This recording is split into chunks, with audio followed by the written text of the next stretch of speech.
Seja você religioso ou não, a Bíblia é o livro mais lido do mundo e está cheio de histórias incríveis, desde o Velho Testamento até o Novo. E como é de se esperar, a ciência já comprovou muitos fatos bíblicos, porque ele não está morto, ele ressuscitou. Confira hoje fatos bíblicos comprovados pela ciência. Física da Arca de Noé. Em 2014, 4 alunos de física da Universidade de Leicester, na Inglaterra, confirmaram a viabilidade da Arca de Noé. Eles começaram uma pesquisa sobre a possibilidade da arca flutuar enquanto carregava um par de cada espécie de animal, analisando de acordo com a física o passo a passo das instruções encontradas na Bíblia. Eles convertaram os cúbitos, medida utilizada na Bíblia, para centímetros, determinando que 1 do primeiro correspondia a 48 do segundo. Seguindo esta linha, a arca teria 145 metros de comprimento, 24 metros de largura e 14 metros de altura. Noé também foi instruído a construir a arca com madeira de gofer, cuja densidade é parecida com a do cipreste, utilizada pelos estudantes para realizar os cálculos. Chegaram à conclusão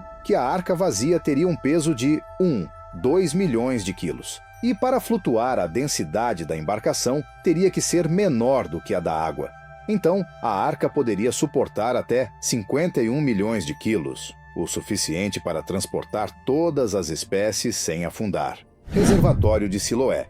O livro de João conta a existência do reservatório de Siloé, local onde Jesus coletou água para curar os olhos de um cego. Embora todos pensassem que João não estava fazendo referência a um local de verdade, e sim usando um conceito para ilustrar a passagem, o reservatório realmente existe. Em 2005, um grupo de encanadores encontrou a reserva de água na cidade velha de Jerusalém. Após isso, arqueólogos assumiram as buscas e descobriram que se tratava de fato do chamado Reservatório de Siloé, pois estava exatamente no local descrito por João, parede do rei Salomão. Segundo o primeiro livro dos reis no Antigo Testamento, há o relato de que o rei Salomão ordenou a construção de uma muralha em Jerusalém. Em 2010, arqueólogos da Universidade Hebraica de Jerusalém encontraram partes de uma grande muralha. Segundo a arqueóloga Eilat Mazar, os restos da muralha do século X a.C. poderiam confirmar a descrição bíblica da época do rei. A muralha possuía 70 metros de comprimento e 6 metros de altura. E além dela, havia também uma guarita de segurança e uma torre, que foram encontradas em um local chamado de Ofel, entre a chamada Cidade de Davi e a parte sul do Monte do Templo Judaico, Torre de Babel. Em Gênesis 11, vemos a história da Torre de Babel, que foi construída pelos descendentes de Noé, que queriam eternizar seus nomes e também tinham intenção de alcançar os céus. Contudo, a atitude de soberba foi repreendida por Deus, e como castigo, confundiu-lhe as línguas faladas pela terra, sendo essa uma das explicações para as várias línguas faladas pelo mundo. Em um novo estudo sobre uma pedra encontrada na antiga Babilônia, atual Iraque, há cerca de um século, pode comprovar a existência da Torre de Babel. Segundo o professor da Universidade de Londres, Andrew George, no objeto encontrado há um desenho de uma torre com degraus e uma pessoa segurando uma lança e usando um chapéu de cone. Abaixo há um texto que diz Zigurate, que significa monumento em forma de pirâmide, ou Templo da Babilônia. A pedra do século VI a.C., para o especialista, mostra a primeira imagem real da Torre de Babel, evidenciando as 7 camadas da estrutura, além de identificar um homem por trás de sua construção, o imperador Nabucodonosor II. O objeto também revela detalhes da construção da estrutura, e mais importante, como Nabucodonosor a construiu. A história escrita na rocha é como a que está na Bíblia. Pôncio Pilatos foi o governador romano que ordenou a morte de Jesus, segundo o Evangelho. Em 1961, os arqueólogos liderados pelo Dr. Antônio Frova descobriram em Cesárea Marítima, uma cidade romana antiga ao longo da costa mediterrânea de Israel, um fragmento de pedra calcária, na qual foi gravada uma inscrição com o nome de Pôncio Pilatos. A placa, de 82 centímetros de largura e 68 centímetros de altura, que pode ser encontrada atualmente no Museu de Israel, em Jerusalém, foi escrita em latim e colocada em uma das escadas do anfiteatro de Cesária. A inscrição diz o seguinte: Pôncio Pilatos, prefeito da Judéia, dedicou ao povo de Cesareia um templo em honra a Tibério. A informação descrita coincide com o reinado do imperador Tibério entre os anos 14 e 37 d.C., e também com o cronograma bíblico descrito no Novo Testamento. Lucas, em seu evangelho, se referiu a Pilatos como o governador romano da Judéia durante o reinado de Tibério César. A Cidade da Primavera. A Cidade da Primavera foi mencionada no livro de Samuel por ter sido conquistada pelo rei Davi, e também foi o lugar onde Salomão foi ungido a rei. Após 20 anos de escavação, arqueólogos descobriram a Cidade da Primavera em Israel. A cidade descoberta tem cerca de 3.800 anos. A escavação aconteceu na cidade de Davi, no Parque Nacional de Davi. A Cidade da Primavera foi construída para salvar e proteger a água da cidade de inimigos que tentavam dominá-la. Protegida pela fonte de Gion, o local é descrito no livro bíblico de Reis. Lá, Salomão foi ungido rei pelo sacerdote Zadok por ordem de seu pai Davi. A Cidade da Primavera é a maior fortaleza cananeia que ainda resiste ao tempo. Travessia do Mar Vermelho. Agora, indo para o livro de Êxodo, nas Escrituras conta a história de Moisés, que para libertar o povo hebreu, recebeu de Deus a incumbência de tirá-los do Egito. E na fuga se depararam com o Mar Vermelho. O relato bíblico afirma que as águas do mar se dividiram em dois, após Moisés estender sua vara sobre as águas. Dessa forma, os israelitas puderam atravessar o mar, enquanto os soldados do faraó ficaram pelo caminho. Segundo pesquisas feitas pelo cientista Carl Drews, ele fez uma simulação reconstituindo as localidades mais prováveis da separação das águas do Mar Vermelho, levando em consideração as alterações do relevo ao longo dos anos. Para que de fato pudessem cruzar o Mar Vermelho, o vento precisaria atingir uma velocidade de 95 km por hora, criando uma ponte terrestre temporária. Em matéria da BBC sobre o assunto, é lembrado também o episódio de um tsunami ocorrido em 1994 nas Filipinas, na ilha de Mindoro, em que uma testemunha relatou ter visto o mar se abrir. O tremor teria aberto uma grande rachadura no fundo de um lago localizado a 1,5 km da costa. A testemunha disse ter visto a água do lago escorrer como uma cachoeira, sendo tragada até revelar o fundo. Dessa forma, cientistas afirmam ser geologicamente possível ocorrer uma abertura no mar. Os 3 gigantes mais perigosos da Bíblia. Número 1. Og, rei de Bazã. O rei Og de Bazã é principalmente conhecido por sua estatura gigantesca e por sua fama como um dos últimos refaítas, um povo de estatura incomum mencionado na Bíblia. Og é mencionado no livro de Números da Bíblia como o rei de Bazã, que sai para lutar contra os israelitas liderados por Moisés. De acordo com a narrativa bíblica, Og era conhecido por ser um gigante, com seu leito de ferro medindo cerca de 9 côvados de comprimento, aproximadamente 4,2 metros, e 4 côvados de largura, cerca de 1,8 metros. Esta descrição realça a imagem lendária de Og como um ser de estatura extraordinária.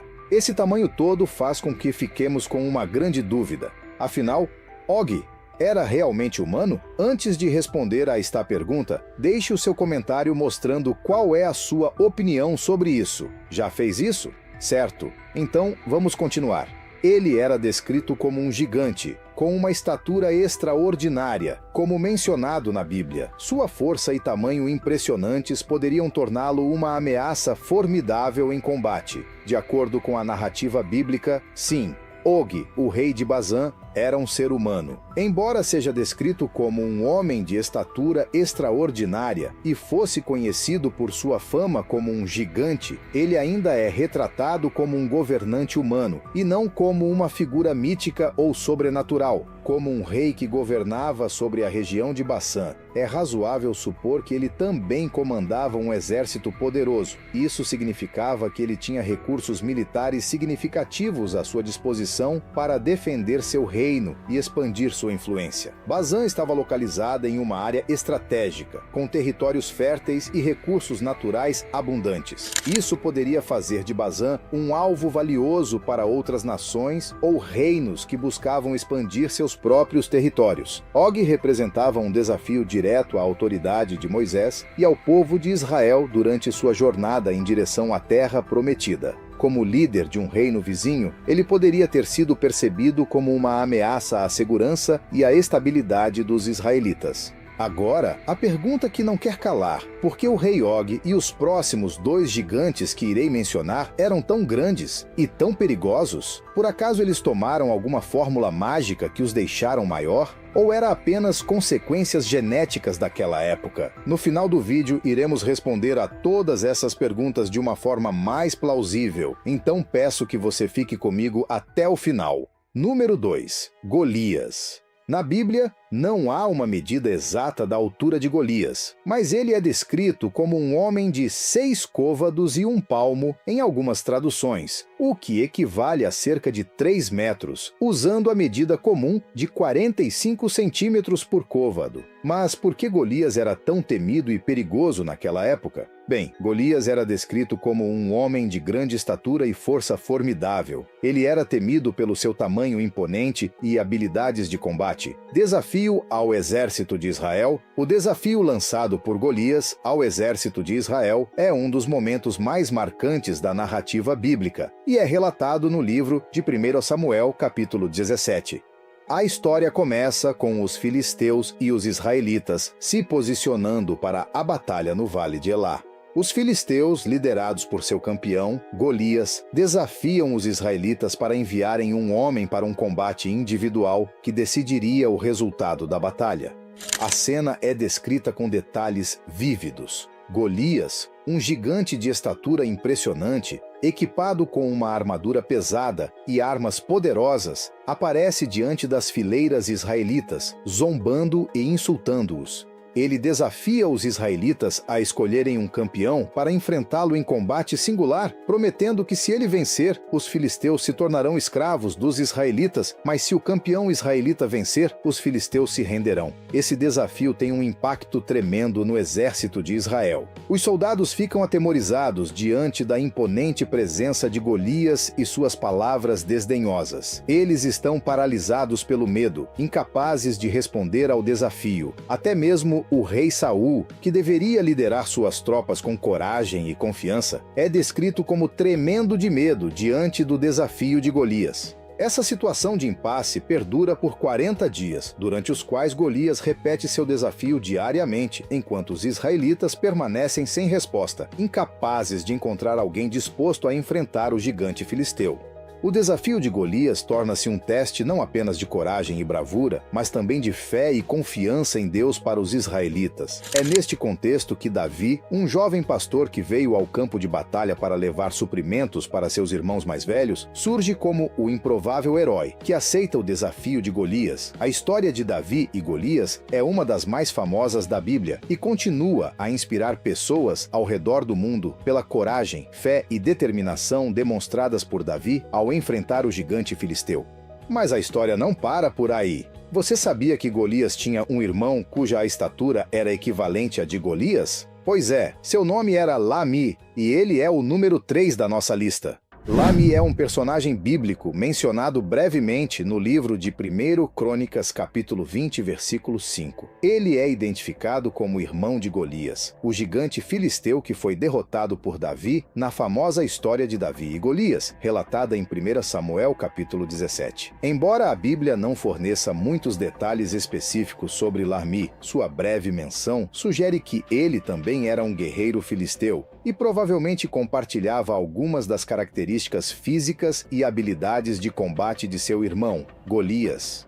Como membro da família dos Refaíns, uma raça de guerreiros gigantes, Lami provavelmente era considerado uma figura imponente e poderosa no campo de batalha. Enquanto Golias ganhou destaque na narrativa bíblica devido ao seu confronto com Davi, Lahmi é mencionado apenas de passagem, sem detalhes sobre suas ações ou feitos específicos. No entanto, sua inclusão na genealogia e na lista de descendentes dos gigantes filisteus sugere que ele também era uma figura significativa no contexto das batalhas entre os filisteus e os israelitas. Embora sua história seja menos conhecida e menos elaborada do que a de seu irmão mais famoso, Lahmi representa mais um aspecto das antigas tradições e lendas que cercam as batalhas entre os povos da região na época bíblica. Sua menção na Bíblia serve como lembrete do papel dos gigantes e guerreiros poderosos nas histórias e mitos antigos que continuam a fascinar e inspirar as pessoas até os dias de hoje. A história dos 3 gigantes mais perigosos da Bíblia, Og, Golias e Lahmi, é marcada por sua estatura imponente, força formidável e papel significativo nas narrativas bíblicas. Esses gigantes representam desafios formidáveis enfrentados pelo povo de Israel e são símbolos de coragem, fé e determinação. Og, rei de Bazã, é descrito como um dos últimos refaítas, com uma estatura gigantesca que o tornava uma figura temida. Sua derrota pelos israelitas, sob o comando de Moisés, destaca a capacidade de Deus de ajudar seu povo a superar até mesmo os inimigos mais poderosos. Golias, o gigante filisteu, é famoso por sua batalha contra o jovem Davi. Seu desafio ao exército de Israel por 40 dias destaca a importância da coragem, da confiança em Deus e da determinação em enfrentar desafios aparentemente insuperáveis. Lahmi, irmão de Golias, é mencionado brevemente na Bíblia, mas sua inclusão na lista de gigantes filisteus sugere sua importância como uma figura formidável no contexto das batalhas entre os filisteus e os israelitas. Agora volto a fazer a mesma pergunta que fiz anteriormente. Por que essas pessoas eram tão grandes e tão perigosos? Será que algum deles tomaram alguma substância que fizessem eles terem essa extraordinária estatura? Ou era apenas consequências genéticas daquela época? A Bíblia não fornece uma explicação detalhada sobre por que essas pessoas eram descritas como homens de estatura extraordinária. No entanto, existem algumas interpretações e teorias que buscam explicar essa característica. Genética.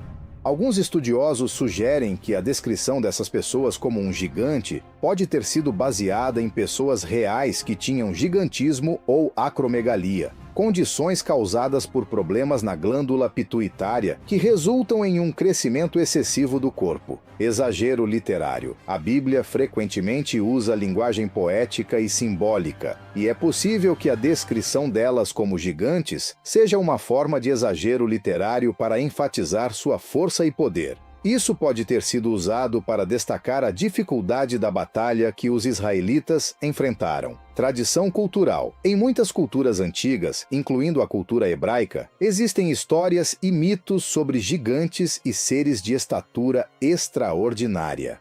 Essas histórias muitas vezes refletem preocupações culturais mais amplas sobre força, poder e os desafios enfrentados pelas pessoas. Conflito étnico. Alguns teólogos sugerem que a descrição dessas pessoas como gigantes pode ter sido uma maneira de desumanizar e demonizar os inimigos de Israel, tornando-os mais assustadores e formidáveis aos olhos dos israelitas. Muitos se falam em Rei Salomão, um dos homens mais ricos que já pisou na terra, o terceiro rei de Israel. Muitos projetam uma ideia que Salomão era um homem com muita sabedoria e conhecimento. Mas nesse vídeo você vai descobrir a verdade não contada sobre o rei Salomão. Como ele teve 1000 mulheres, sendo 700 esposas e 300 concubinas. E também adorou outros deuses.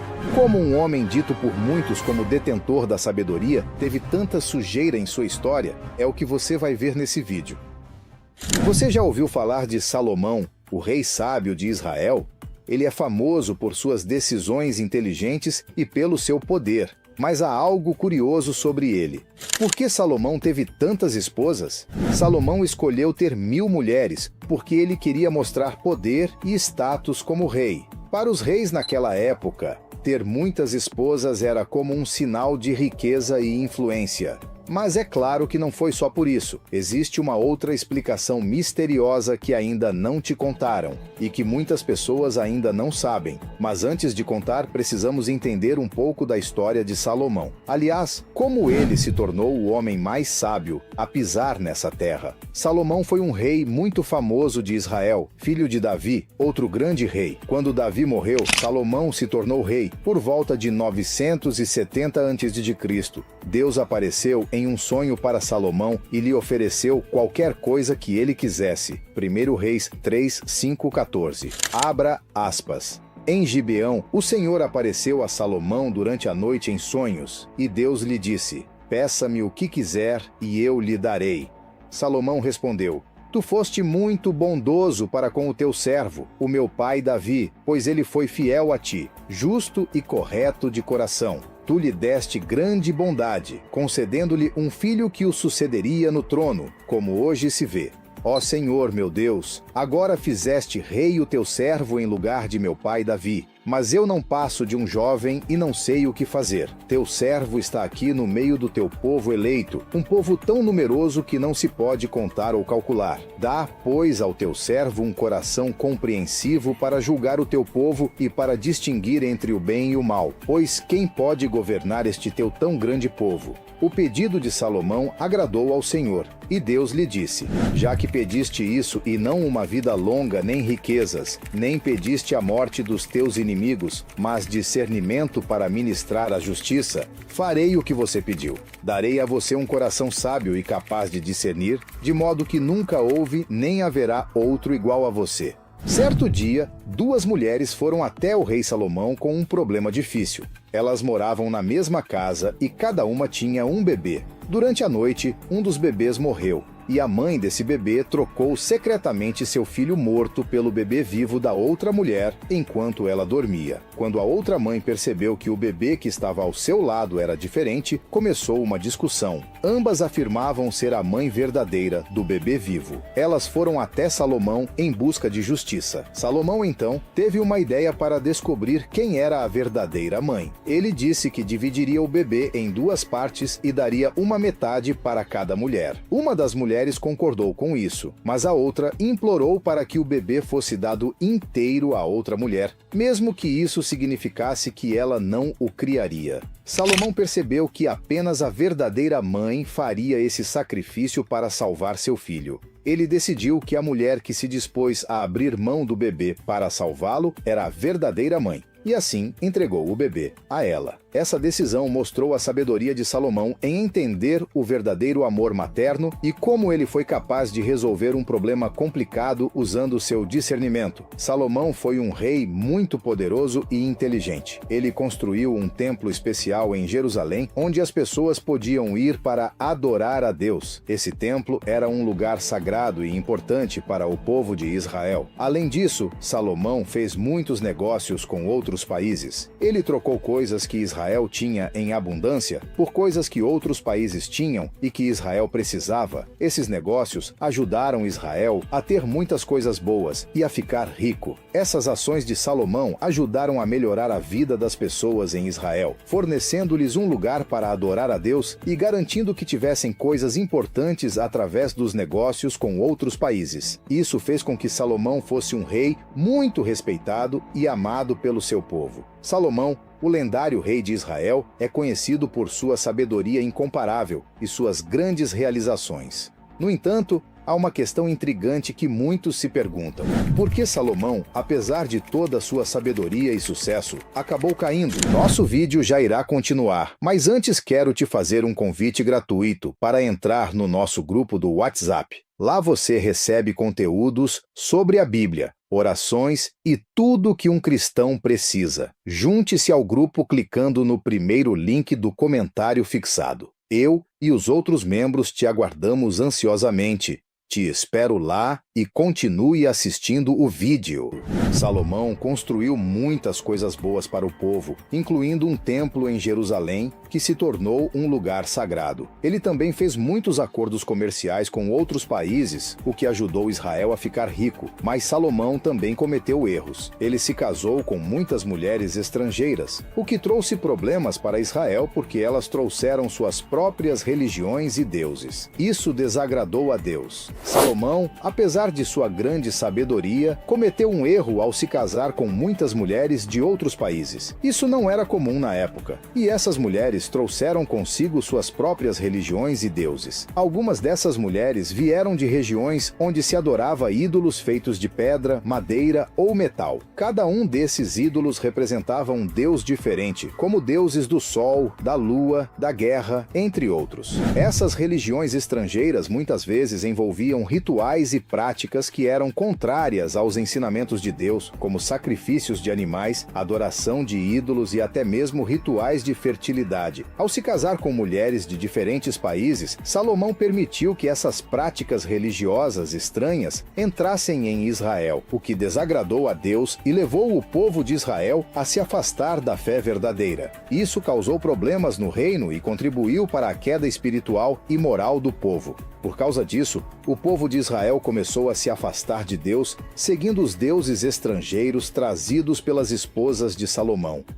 Isso desagradou a Deus, que havia instruído seu povo a adorá-lo somente e não seguir outros deuses. Salomão escolheu ter 1000 mulheres principalmente porque ele queria mostrar poder e status como rei. Para os reis naquela época, ter muitas esposas era como um sinal de riqueza e influência. Além disso, casar-se com mulheres de outros reinos poderia fortalecer as relações diplomáticas e trazer paz ao seu reino. Imagine Salomão como um grande líder, querendo garantir a segurança e prosperidade de seu povo. Ele pensou que ter muitas esposas poderia ajudar a manter essa estabilidade. No entanto, essa decisão teve consequências inesperadas. Suas esposas estrangeiras trouxeram consigo suas próprias religiões e deuses, o que desagradou a Deus e causou problemas para o povo de Israel. Então, embora parecesse uma escolha inteligente na época, acabou trazendo problemas para Salomão e seu reino. A decadência do rei Salomão, divisão do reino. Após a morte de Salomão, o reino de Israel se dividiu em dois: o reino de Israel ao norte e o reino de Judá ao sul. Isso enfraqueceu a unidade do povo de Israel e resultou em 2 governos separados, cada um enfrentando seus próprios desafios e ameaças. Menos religião. Salomão permitiu que suas esposas estrangeiras trouxessem suas próprias crenças religiosas para Israel. Isso levou muitas pessoas a abandonarem a adoração ao Deus de Israel e começarem a seguir outros deuses estrangeiros, o que desagradou a Deus e causou uma divisão espiritual dentro do povo.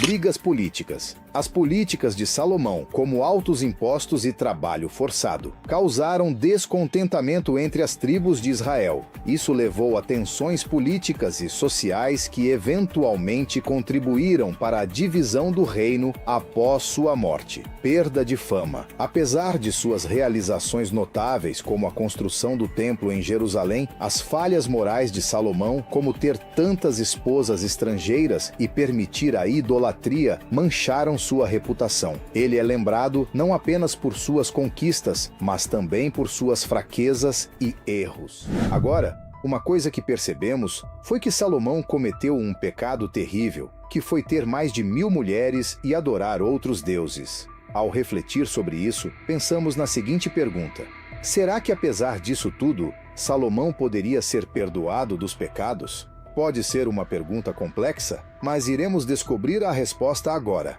Mateus 12, 31, 32. Portanto, eu lhes digo: todo pecado e blasfêmia serão perdoados aos homens, mas a blasfêmia contra o Espírito não será perdoada. Todo aquele que disser alguma palavra contra o Filho do Homem será perdoado, mas quem falar contra o Espírito Santo não será perdoado, nem nesta era, nem na que há de vir. Jesus disse que há um tipo de pecado que é tão sério que não pode ser perdoado. Ele chamou isso de blasfêmia contra o Espírito Santo. Mas o que isso realmente significa? Deus realmente não pode perdoar? Primeiro vamos ter que entender por que Deus permite a existência do pecado. Imagine que Deus nos deu liberdade para fazer escolhas, assim como quando escolhemos o que vestir ou o que comer. Ele fez isso porque queria que fôssemos livres para amá-lo e escolher fazer o bem. Mas, com essa liberdade, vem a possibilidade de escolher fazer coisas ruins, como mentir, magoar alguém ou ser egoísta. Isso é o que chamamos de pecado. Então, por que Deus permite isso? Bem, imagine que você tem um jogo de videogame. Se o jogo fosse muito fácil e não houvesse desafios, perderia a graça, certo? Da mesma forma, Deus nos deu liberdade para enfrentarmos desafios e crescermos como pessoas. Mesmo quando pecamos, Ele está sempre pronto para nos ajudar a aprender com nossos erros e a nos tornarmos pessoas melhores. Além disso, o amor de Deus brilha ainda mais quando Ele nos perdoa pelos nossos pecados. É como se Ele dissesse: mesmo quando você erra, eu ainda te amo e estou aqui para te ajudar.